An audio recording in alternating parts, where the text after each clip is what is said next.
good in the web? This is your boy Q the Geek, back with one of my vlogging sessions, my story times, I think I'm going to call them. I think that's what I was originally calling it, like way back in the day when I first decided to start doing vlogging on here. And I have said I wanted to do it bi-weekly, so here I am. And if you can tell, the quality is a little bit better, so I decided to hook up my camera I've been having like in the archives, my digital camera, and make it more clear, you know, so I had a little time to do that.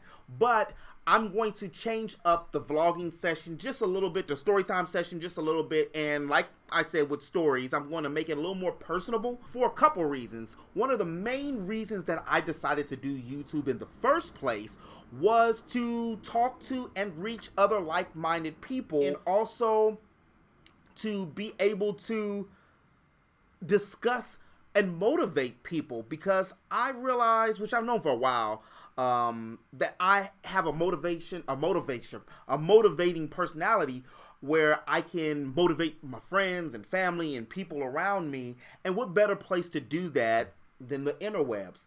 I also am a natural storyteller, so that don't mean I'm a liar, but I have a lot of stories and a lot of things either that I've been through or I've seen vicariously through friends or family or other things. And again, it's no better place to put that kind of thing but on the internet. At least I see that way.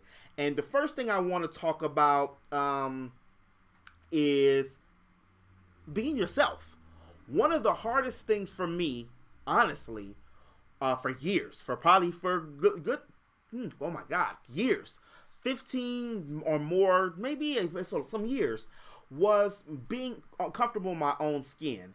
And if you haven't already realized, I'm a black dude. So, yeah, back when I was growing up, it was not really socially accepted to like Dragon Ball Z, you know, or to like Final Fantasy VII or Zelda or a lot of different things like that. I remember my mom had a boyfriend way back in the day, and I was playing, what game was it? I think I was playing Final Fantasy VII or Final Fantasy VIII, and he seen me playing, and he why are you not playing Call of Duty or some game? What game was it? I don't know if it was Call of Duty, but anyway, it was some game. It was either a sports game or it was like a fighting game where I really didn't have any interest.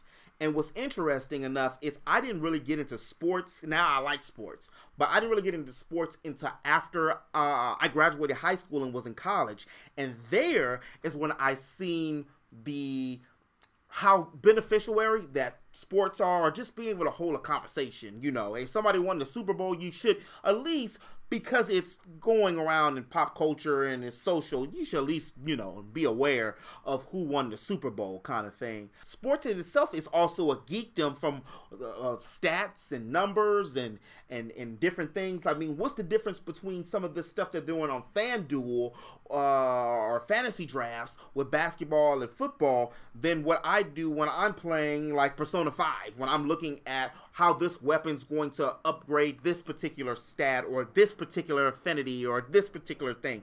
It's the same thing. Oh, well, whereas live people, okay, but you have no control over these live people. You don't really know them. I do have a little closer connection with, you know, this character or that character, but that's a whole debate for something else. I went a very long time being ashamed of what I liked and who I was for so many years, not only because I was black, but also because, well, that really wasn't in at the time. And being the black guy just happened to put an extra layer of things on it.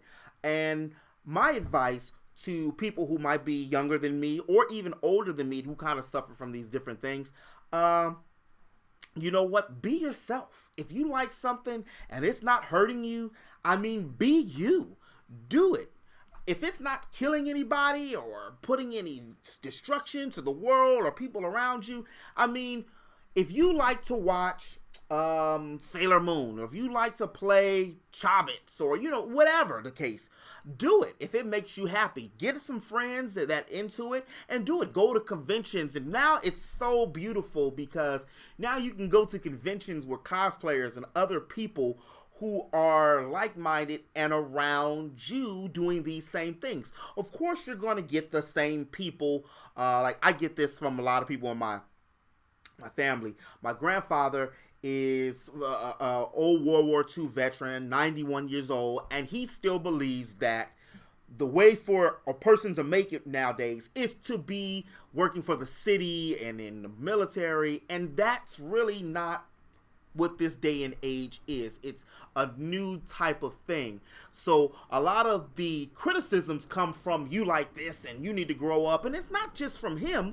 Even I've had a lot of problems in the past with even dating. I remember dating a girl, and I'm not gonna say the girl's name, but I was dating a girl and she came to my house and I had all my anime collections right over in this area, not here in this thing, but I had them all, and they're all alphabetized, they're nice, and I don't know how we got on a conversation about what we didn't like or something, and she points out, I don't like the fact that you like cartoons. Well, first off, hold up. Anime is not a cartoon. and secondly, it's safe to say she and I don't talk anymore. But see, at the time, I was already comfortable enough with myself to make that decision. But before that, I used to hide it. I would either not say anything in fear that I couldn't get on a date or go with this person or do this because it was a stigma. It's a stigma on people who like video games, who like anime. The stigma with anime is, oh, it's a cartoon, grow up. And the stigma with video games is, oh, you're this 40, 50, 60-year-old dude living in your mom's basement and attic, don't talk to women of the opposite sex, and, you have Doritos coming out your mouth, and you're sipping on Mountain Dew. And while they do have people that live up to that stereotype, the general gaming populace is not like that. Most of the time, people that play games are playing games to escape a reality or to enjoy a new reality. It took a long time, like I keep on reiterating, to be comfortable with myself and be like, you know what, Quentin? Hey, this is what I like, and either you like me for what I like and accept me for who I am, or there's no need for us to talk. Because it's, I've went into relationships and I've even went into friendships with people where I was lying about who I was, or not even lying, where I just wasn't saying what I was. And then when something came out about it, it was like an awkwardness. And then I got upset at that person because, they didn't accept me for who I was. But then how could I really, in hindsight, get upset for that when I wasn't upfront about my passions and what I like? And I found that it's more beneficiary to yourself, especially yourself, and to the people around you to be upfront with what you like. I mean, hey, it's a lot of things that people that are not just anime and video games like, and a lot of other people don't like. So, I mean, it is what it is. The main thing is being good to you and those around you. I also feel that being a geek, you're one of the most, what's the word I'm looking for? Accepting people, If you're a person who's kind of like an oddball already, it's easy for you to accept what's not the norm. And again, I just hit me in the head. Again, sports is a geekdom. So, I will do a story or a vlog or some kind of story time or something on that in the future. But I just want to get on here. I'm sorry this was a little bit longer than I probably wanted it to be. I don't know what's the time on that. Yeah, that's a little bit longer than I wanted it to be. But this has been your boy Q, your friendly neighborhood geek. If you did like this video, please make sure you hit that like button and make sure you hit that subscribe button and ring that bell to stay up to date on, well, all things geek and some vlogging too. So stay tuned. Peace.